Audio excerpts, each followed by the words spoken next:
Après avoir fait le graph set du point de vue commande, on peut passer au graph set point de vue automate. Je vais faire de la même chose. Je vais créer d'abord une page que je vais renommer graph set automate, que je valide. Je reprends mon graph set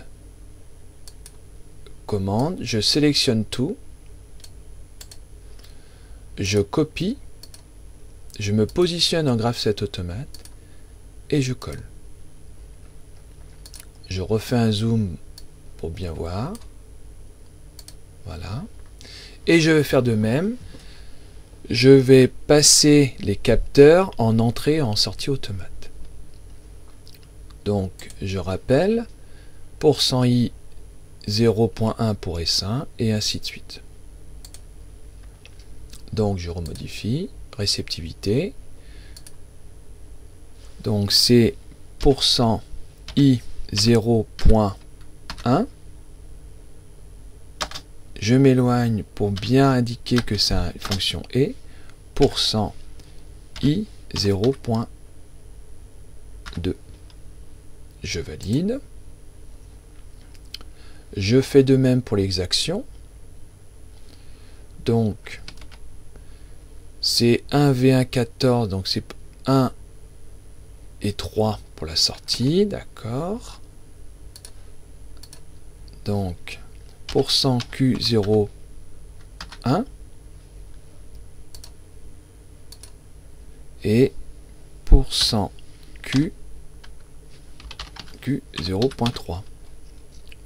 OK. En réceptivité, ici c'est %i 0.3 et en action c'est %Q 0.2, ce qui fait rentrer le vérin. %Q 0.2, rentrée du vérin, 1 V1 12, c'est bien cela. Et la dernière réceptivité, %i 0.2. Certains vont me dire pourquoi je mets deux fois la réceptivité. Il suffit que on arrête la machine et que le vérin, on tire la tige du vérin, c'est mal positionné, elle n'est pas rentrée vérin. Donc là, on atteste. On est sûr qu'au départ, la tige du vérin est bien rentrée. Autrement, le système ne fonctionne pas. Petite modification à effectuer aussi au niveau des numéros des étapes. Graph set automate, par exemple pour Twido, il ne commence pas par l'étape 0, mais commence par l'étape 1. Donc nous allons devoir modifier la numérotation.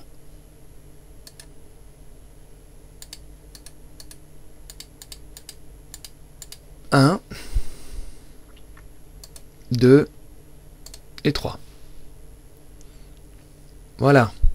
On a un graph set du point de vue automate terminé et nous pourrons le passer en programmation ladder.